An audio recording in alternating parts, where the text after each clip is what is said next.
Thank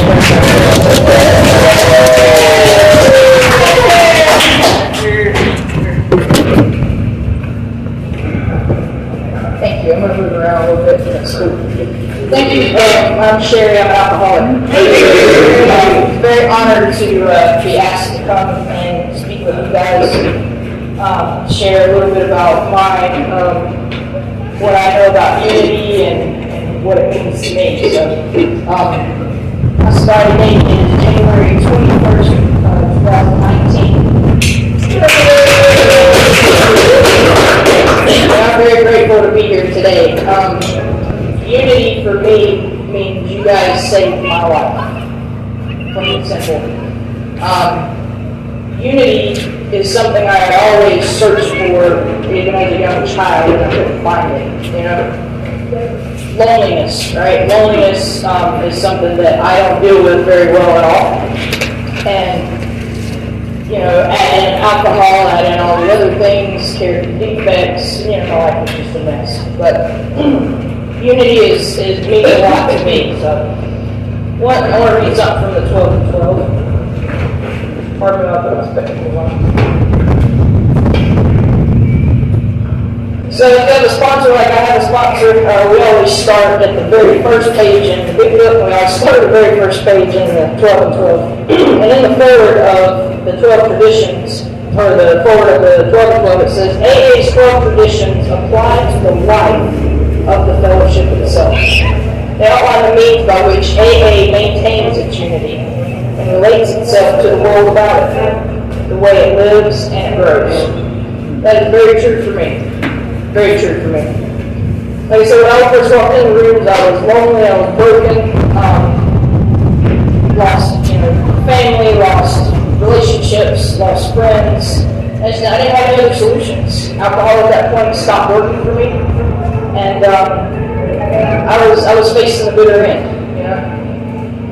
When I walked in and I felt that welcoming, my first meeting, I walked in, I'll never forget. The lady met me at the door, a big smile on her face, she had full of candy. She saw the newcomer look on my face, she said, "Here, you candy." And I learned why that is because, all the years of alcohol sitting in my belly and in my body, it turns to sugar. So, that's part of that craving, It doesn't help with that craving because, at that point I was detoxing and all that stuff, trying to get it out of my system, like nothing was sweating, you know how it is, I don't have to describe it.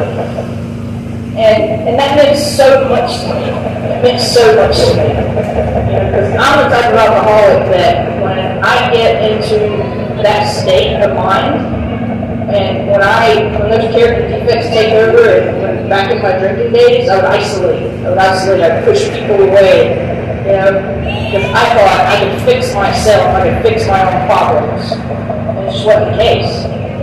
My self-assurance, got me basically close to death. And I was facing that when I first got here in the rooms. And I saw that, and that's what really attracted me to the rooms, was that unity and that welcoming, And one day, this lady walks up to me, and she says, "Hey, you have a sponsor yet?" And I'm sitting there in my black hoodie and all zipped up. And she says, "Well, I'm going to temporarily sponsor you until you find a sponsor, because if you don't find a sponsor, you're going to drink." And that scared the living daylights out of me, because I knew I had nothing left. Absolutely nothing left. And I thought, oh boy, what's this going to be? I keep hearing about sponsors, and they tell you what to do, and I'm like, I don't do well with that. I don't follow directions well. But it's so interesting how my higher power worked that out for me, because, my sponsor and I are like best friends today. We're best friends.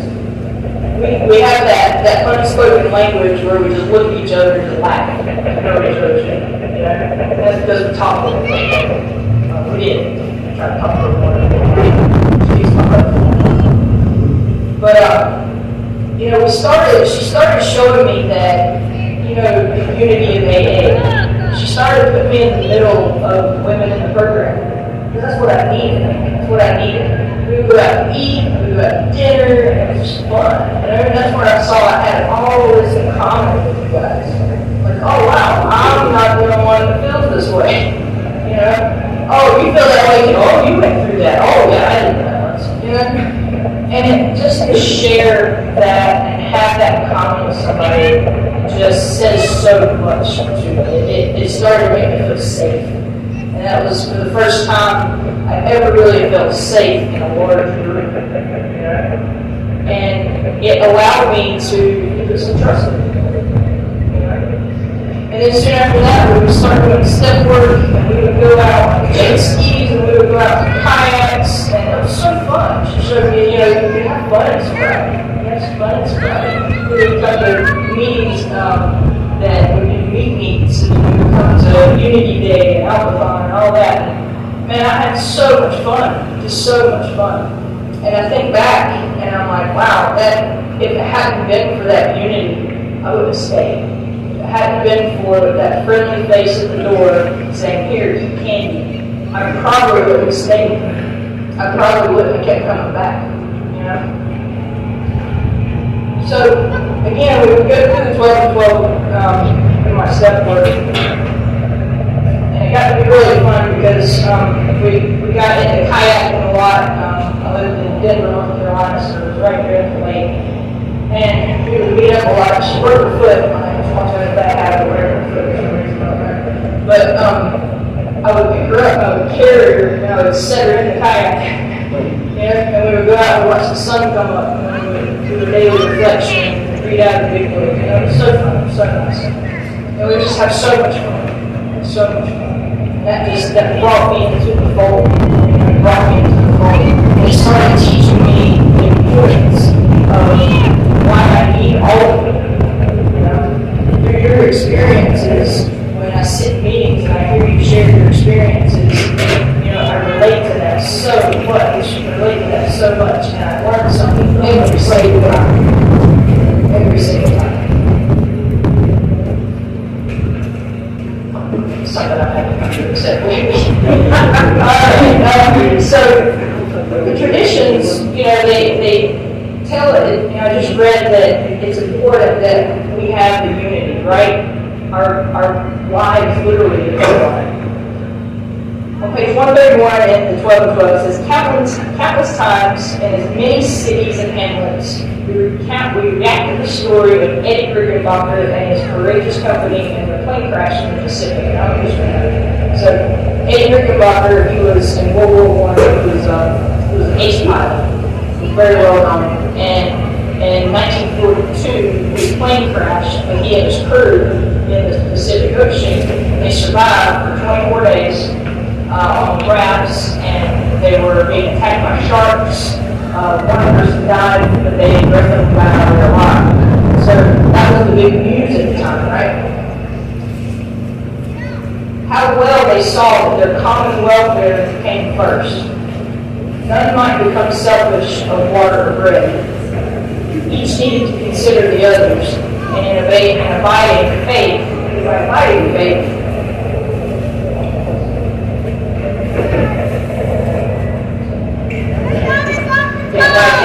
they knew they must find their real strength. And this they did find. And measure and transcend all the defects of their frail craft. Every test of uncertainty, pain, fear, despair, and even death of pain. Man, I don't know about you, but I've gone through all those things. You know? Uncertainty, pain, fear, even death. And it was you guys, by your example and your experiences, that showed me that this can be done. That it doesn't matter if I go through all those things today, if I stay sober, I can still get through it. I can still face life when life's turns, you know? Thus it has been with AA by faith and works, we have been able to build upon the lessons of an incredible experience. They live today the 12 traditions of Alcoholics Anonymous, which, God willing, shall sustain us in unity as long as He may need us.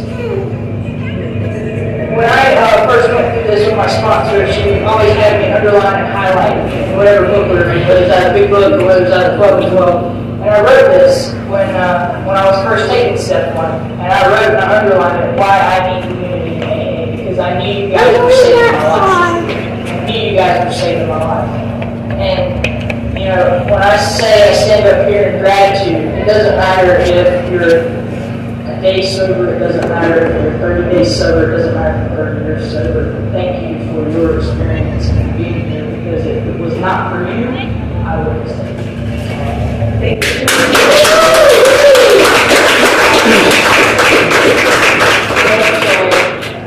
Okay, James is going to talk to us about recovery. He knows everything about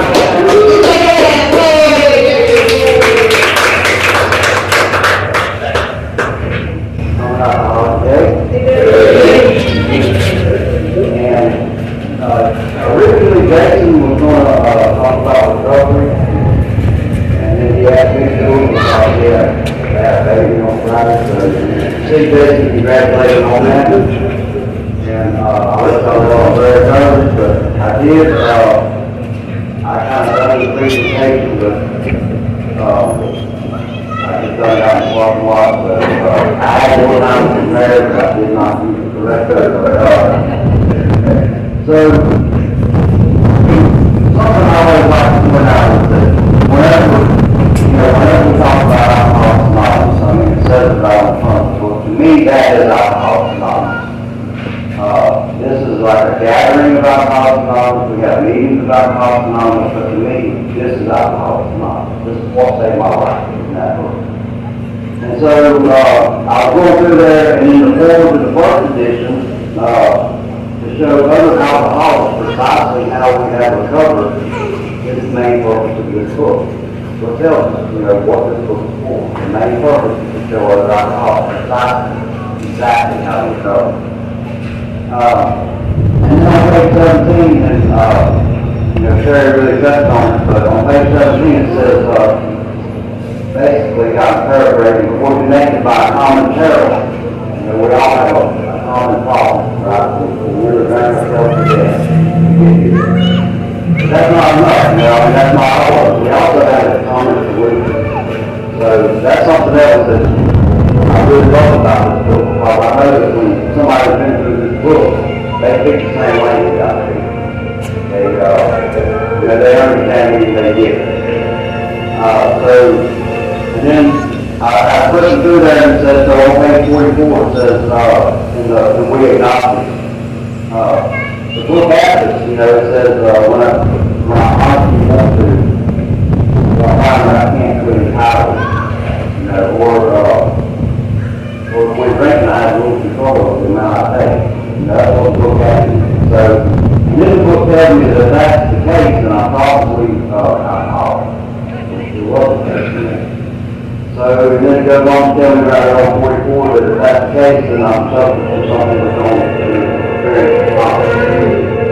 So, over on the very next page, it says, like power, that's my dilemma, right? I didn't realize that when I got here.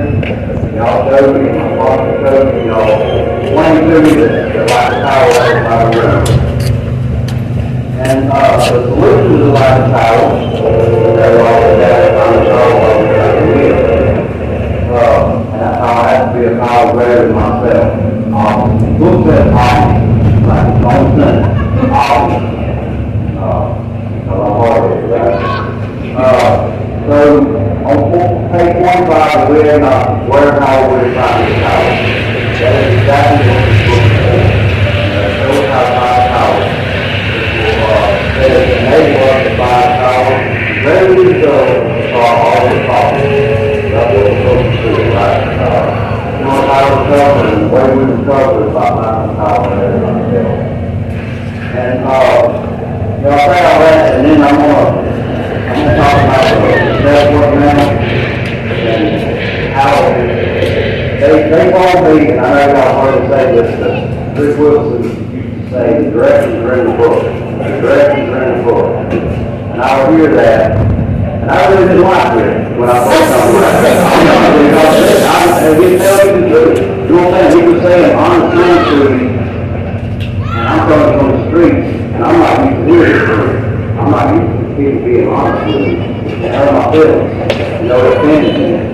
So I would hear Rick say the directions are in the book. And I would go home and I would read 164 pages in this book. I would fight to show Rick that there was no directions in the book.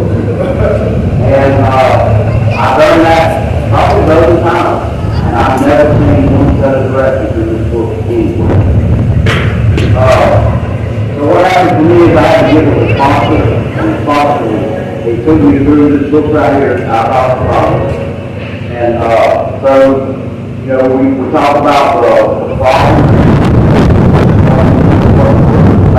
done all that, do a third step prayer, and then the book's been 63, page 63 through 76, giving me directions on how to go forward, right? And I need to do that because I don't know anything about myself. You know, I've been living in fear my whole life. And so, you know, there's where I found out the actions that I've been taking, the way I think. You know, I found that out. I didn't know that. I really didn't. I honestly didn't. I thought you were talking about being a loser.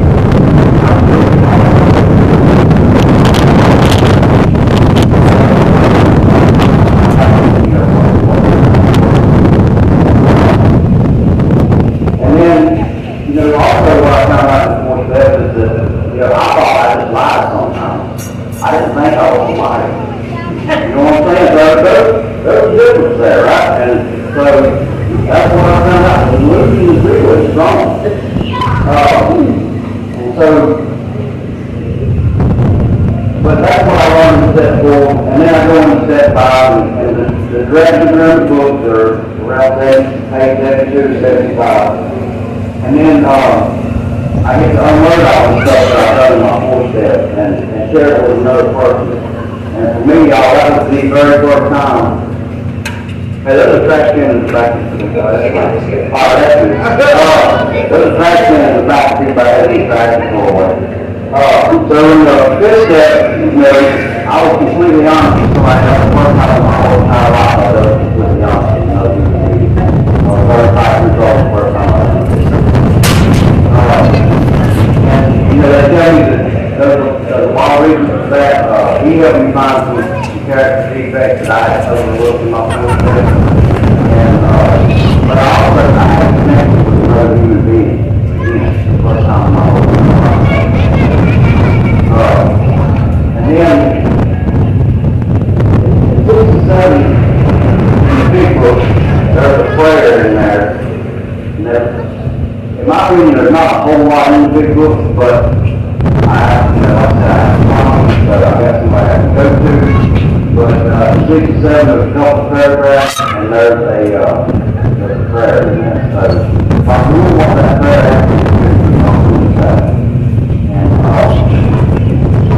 12 talks about, you know, 6 is one separation from the end. 12 is the end. To me, 6 is rough. I mean, it's hard. That's when my will comes back, and I'm unwilling to let go of things. Do it hard. You know, we take 9. So I'm making a list of 8, and then I'm going out and making a list of 9. The book tells me on page 76 that the list I made it when I done my inventory, right?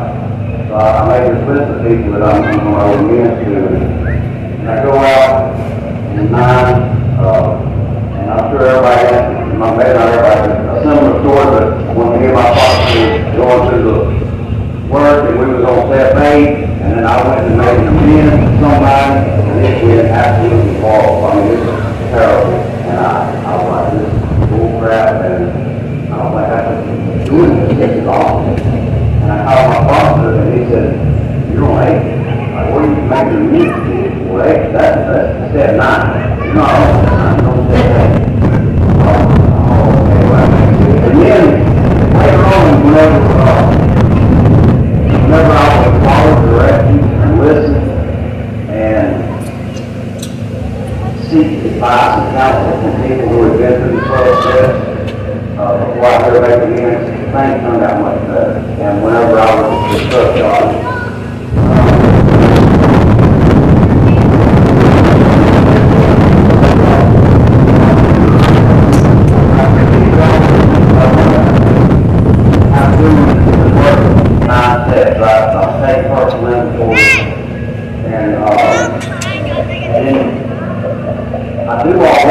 that I don't have that practice. I'll learn how to do that when I get to that. I'll learn how to do these things that I've been taught how to do. So whatever it is that chapter out on page 5 of the radiation. That's why I teach the prayer and meditation. Those are really good, mighty healing stories in the book on step 11. And I don't use it as much as I should, and I need to, and I continue to, but my actions are, I'm not using it as much as I should. But when I do use that, my life is better. And then there's also a good consideration to start today on that same page, right underneath that 11 step inventory, there's a good consideration. And so then there's page 89, there's a whole chapter dedicated to working with others. Because that is a really, really important part of this thing. I would like for it to not be, but it is. It's very important that we work with other people, and the way it was explained to me through my sponsor is that when I work with somebody else, basically I'm just taking them through this book that shows us exactly how to get better. And so I know that whenever I take somebody else through the steps, that I go through the steps too. When I take a usual 4 step, I'm doing 4 step. And when we do a 5th step, I'm sharing things with you out of my 5th step. So it keeps me connected with those new guys that come in the door. And a couple of years ago, I heard somebody say, I'll let other people relapse for me. So, and I just know that I will forget how miserable it was out there. When I see guys come in here and tell like it's rough, right? It's still rough out there. And so that's something that's very important to me. But I do believe that as far as unity goes, that working these steps out of this book about Al-Anon is very important in the unity part of it. And then, I talked to Jason yesterday on the phone, and y'all know Jason, everybody knows Jason, I don't know if you do or not. He's pretty militant about a lot of stuff. So, he told me, he said, the steps are only a suggestion. But it is the only suggestion that Alcoholics Anonymous has. The only one that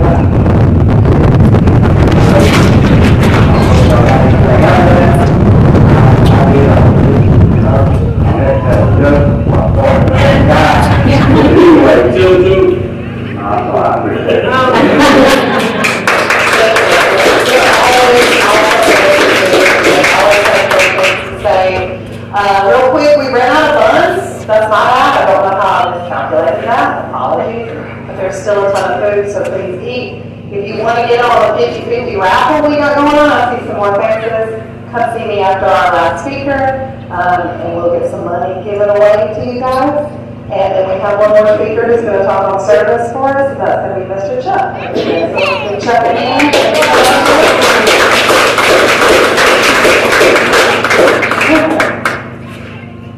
My name is Chuck Mosley. Good to have you here. I was last night at the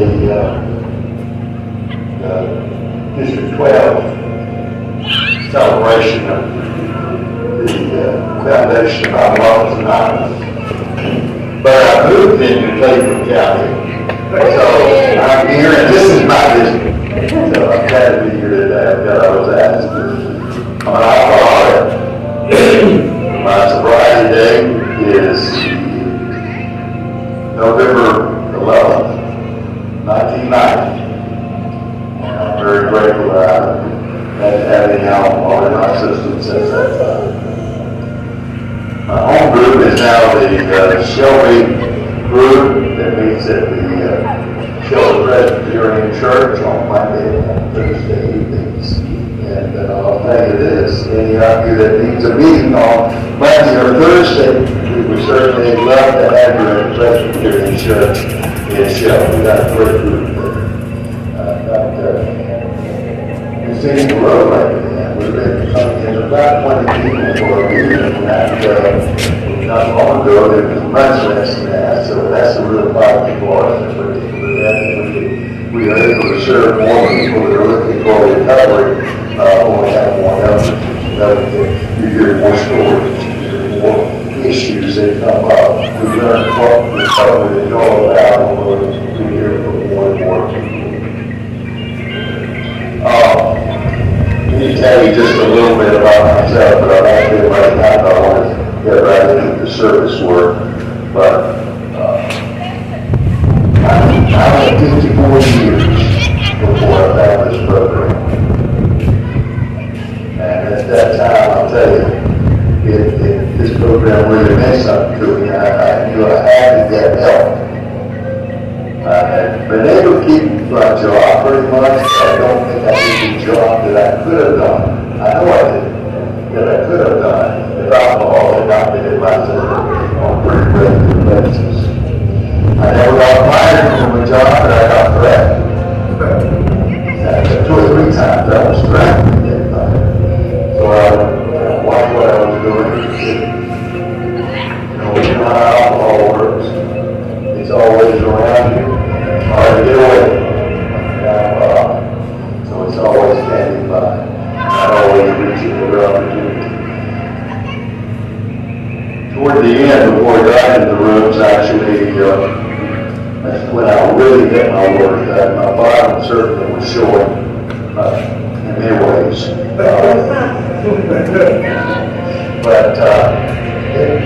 I said that it just was not when it continued like that. It could continue like that. And I was asked to let someone get to a meeting, and I finally said, okay, I'll go. And I had my first meeting in Pittsburgh. I lived in Valdez for 50 years.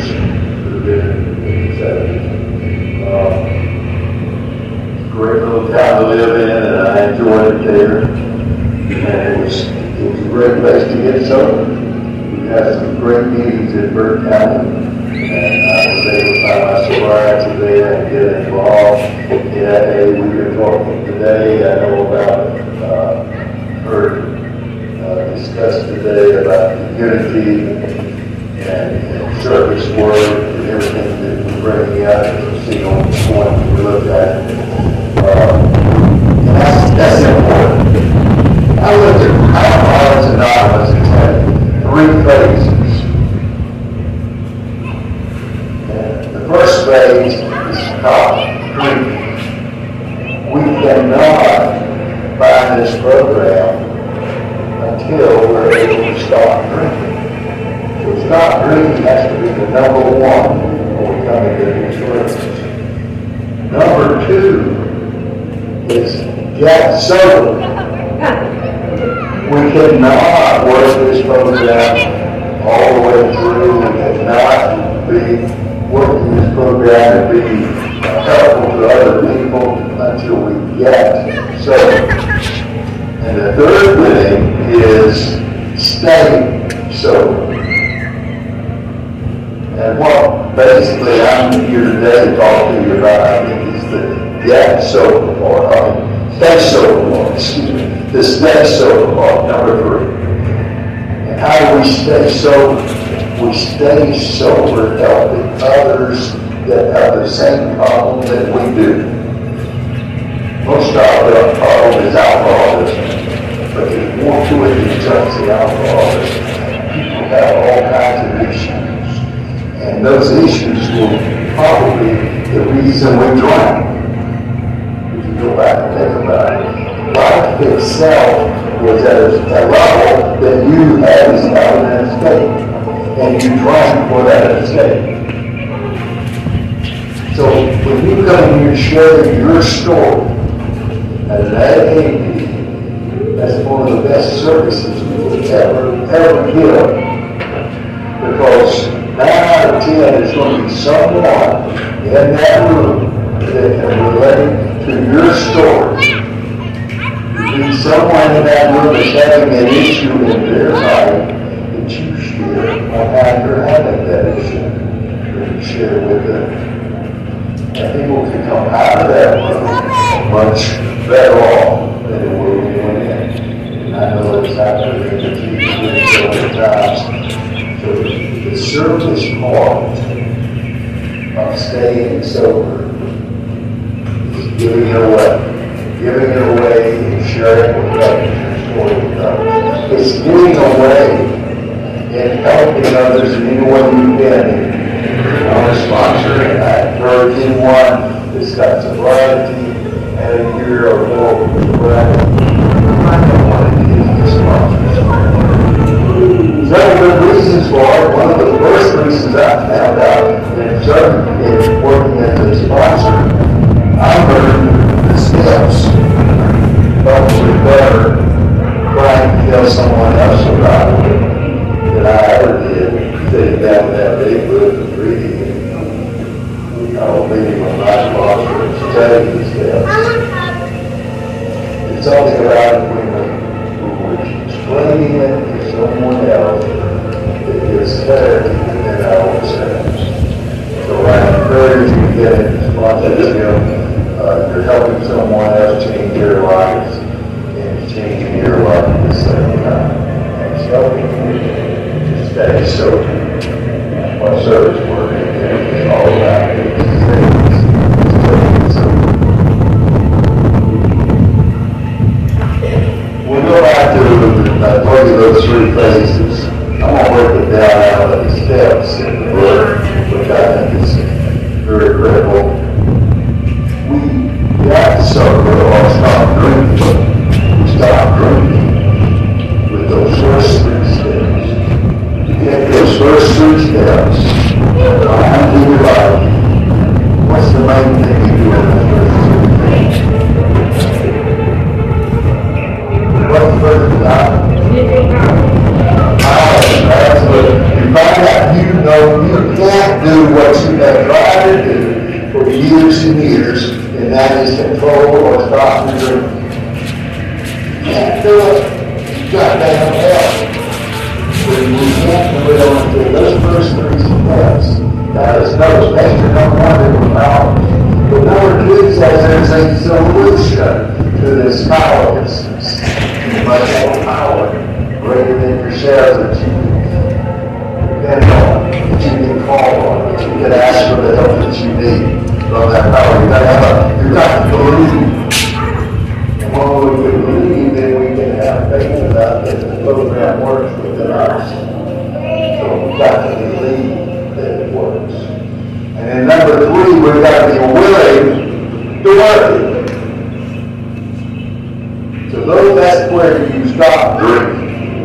1, 2, and 3. Well, the way I might explain it, 4, 5, 6, all the way up through the 9th step.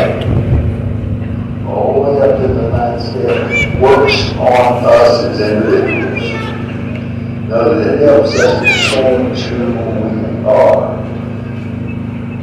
And that's the way we get sober. Change who we are. And that has to start first with being able to see who you are. And that's in that 4th step where we see who we are.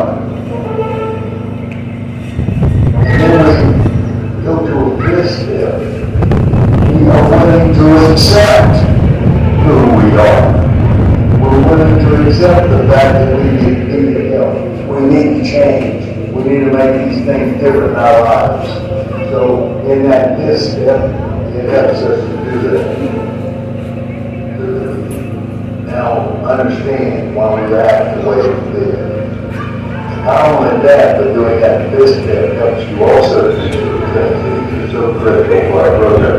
One problem is ask your higher power, the God of your understanding, to forgive you for that past.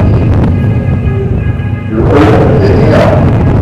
Pray about your past and please help me to get past the things that I've done and forgive me for what I've done when I was under the influence of alcohol. Forgive yourself. That's one of the hardest things it was for me.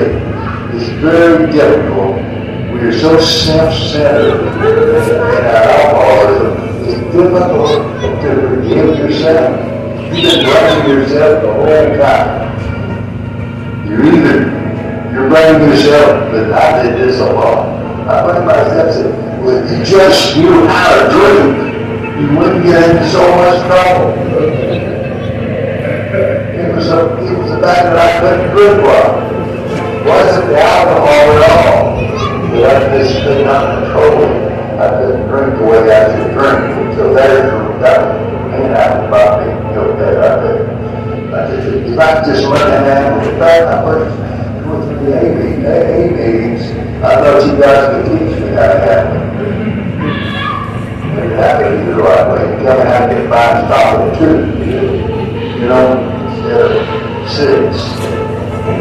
Or 12. Whatever it takes.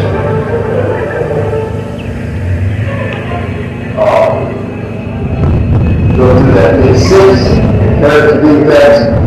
And I'm going to tell you, I don't know how anybody else feels about it. But first of all, it's step 6. I believe that you've got to go back and review all. When I was in school, I remember high school, we had history. The 6th chapter was a review chapter. And you move forward.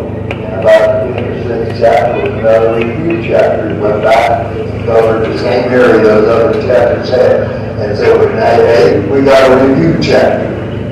We go back and review in about step 6 those five steps and those steps.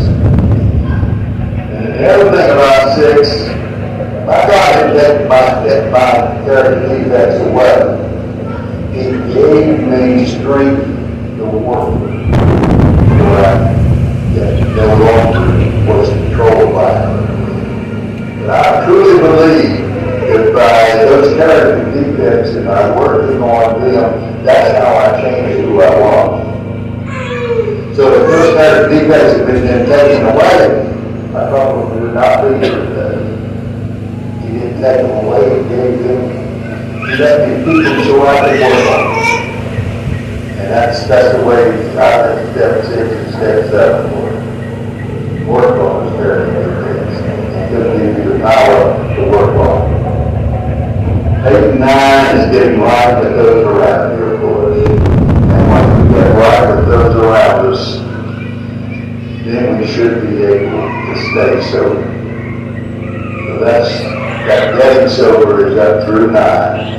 Then we stay sober. And then let's get to the service part of it.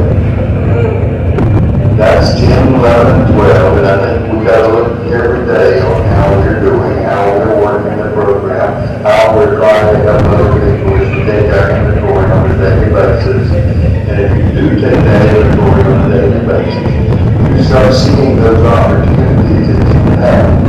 You start seeing how you handle those opportunities that you have to face those. You see how you're applying your life to those around you and how you're doing in this program of Alcoholics Anonymous. So step 10 is a good step to every day to take that inventory and seeing how you work. Step 11 says spiritually wrong. Time and spend it with a higher power that helps us stay sober. And then 12, go out and help.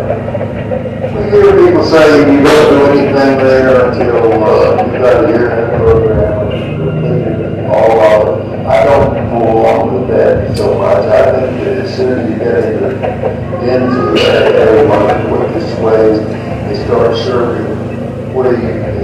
They call me. You got 30 days, 60 days, it doesn't matter. Go ahead and make coffee. At the end of the meeting, just the books and whatever you use that night at the meeting, put it away. If you're in church, you want to leave it the way it was when you got there. Unless they're not taking up. Sometimes that happens. But anyway, do what you can. Not necessarily working with another alcoholic at that time. There are things that you can do that meet certain responsibilities. And then the first opportunity you have, he said, yeah, I talked about it outside. He said, I think you can have that wherever you are. I was very fortunate.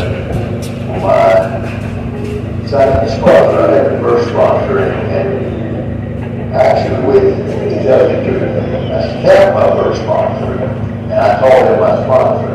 I added what I call my service sponsor, who later became my regular sponsor when the first sponsor moved out of town. But I had what I call a service sponsor.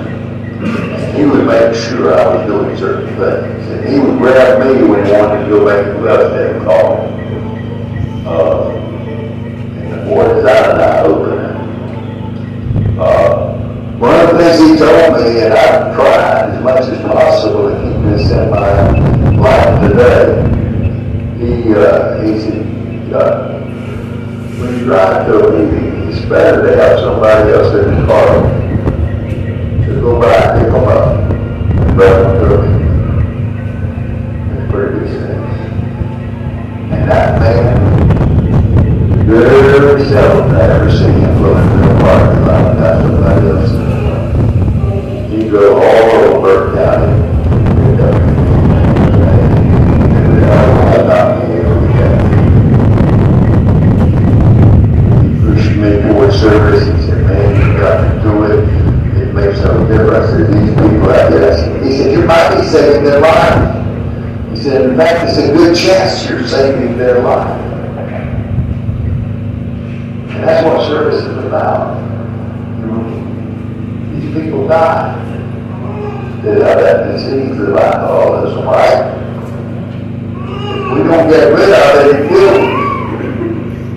It's still the biggest killer out there. And not only is it exactly a killer, it opens the door to a lot of other stuff that ends up being killers. Alcohol has what we call a skeleton key. It will unlock all of that doors for you. 13 15. Oh, good to see those that go to meetings with all of us. Try to think of something that I want to pretty well finish up what I got to say. I had this, you can get hurt. And then, sort of, some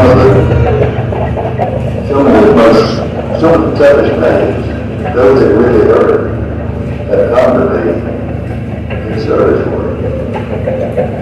I know of 6 of my sponsees that have gone back out and died. Probably there's more than that, but they went back out and they died as a result of this disease. They went out, took 3 hours and committed suicide. Went out trying to do the other drugs as well as drinking and overdose. Another one fell from the bathtub and caught in the bathtub. Those things is, I don't know. I got some right now that I've worked with for a long time. I've walked away from them several times. Then they come back and they seem to have been a little better. And you start back trying to work with a history repeats itself. And you go right down and you go through the same process. You pray about it, but ask God to do what you do.